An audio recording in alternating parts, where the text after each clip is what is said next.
আপনারা জানেন যে এপ্রিল মাসের 19 তারিখ থেকে আমাদের কনস্টেবল রিক্রুটমেন্ট পরীক্ষা শুরু হয়েছিল মাঠ পরীক্ষার মাধ্যমে। আমাদের মাঠ পরীক্ষায় অংশগ্রহণ করেছিল 992 জন এবং 3 দিনের মাঠ পরীক্ষা শেষে আমাদের লিখিত পরীক্ষার জন্য সিলেক্টেড হয়েছিল 234 জন এবং মে মাসের 20 তারিখে আপনারা জানেন যে 234 জন লিখিত পরীক্ষায় অংশ নেয় এবং এই লিখিত পরীক্ষায় আমাদের ভাইভার জন্য পরবর্তীতে সিলেক্টেড হয় হচ্ছে 26 জন। মোট 20টি পদের বিপরীতে আজকে চূড়ান্তভাবে 26 জন ভাইভা দিল। এবং আপনারা এটাও জানেন যে বর্তমান সরকার সহ আমাদের বর্তমান আইজিপি স্যার সহ আমাদের যারা আমরা জেলাতে এই কমিটিতে ছিলাম, আমাদের সবারই একটা অভিপ্রায় ছিল যে একেবারে স্বচ্ছ প্রক্রিয়ার মাধ্যমে যোগ্যতার ভিত্তিতে আমরা এই নিয়োগ প্রক্রিয়া সম্পন্ন করব।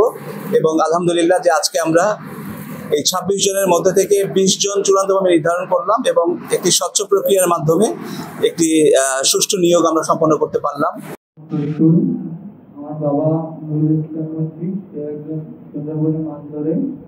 আমি 120 টাকায় এই ফর্ম পূরণ করে যে চাকরি পেয়েছি, আমি খুব খুশি এবং লাখ শুকরিয়া করি। আলহামদুলিল্লাহ আমি যে খুশি এবং আমার পরিবার সমস্ত আমাদের খুশি হবে। ধন্যবাদ সবাইকে।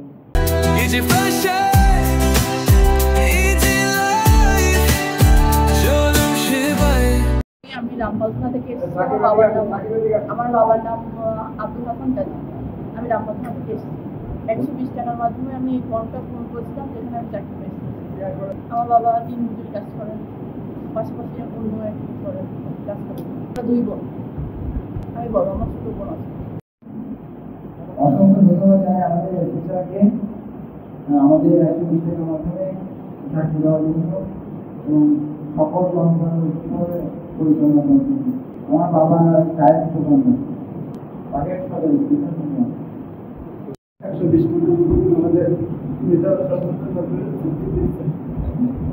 আমার বাবা আমি 3বার ভাগ করেছি। এই লাস্ট মার্চ ছিল আমার।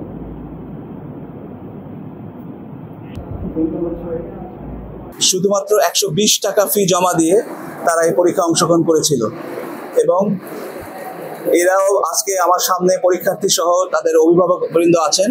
এই 120 টাকা দিয়েই তারা একটা সরকারি চাকরি পেলেন এবং পুলিশের কনস্টেবলের মতো চাকরি, যেটা অত্যন্ত মানুষের কাছে একটি অভিপ্রায়ের চাকরি, একটি লোভনীয় চাকরি, এটা 120 টাকার মধ্যে দিয়ে তারা পেলেন। এবং আমরা যারা বাগেরহাট জেলার এই কমিটিতে ছিলাম, এই টিআরসি বা কনস্টেবল রিক্রুটমেন্ট কমিটিতে ছিলাম, আমরা অত্যন্ত গর্বের সঙ্গে বলতে পারি যে 120 টাকার মধ্যে দিয়েই আমরা 20 জনকে এই চাকরিতে নিয়োগ দিতে পারলাম। বাড়তি 1 টাকাও কারো খরচ হয়নি। আমি যারা আজকে এই নিয়োগ প্রক্রিয়ার মাধ্যমে 20 জন যারা এই কনস্টেবল প্রক্রিয়ায় নিয়োগপ্রাপ্ত হলেন, তাদেরকে অভিনন্দন জানাই, তাদের জন্য শুভকামনা জানাই এবং পুলিশ বাহিনীতে তাদেরকে স্বাগতম জানাই।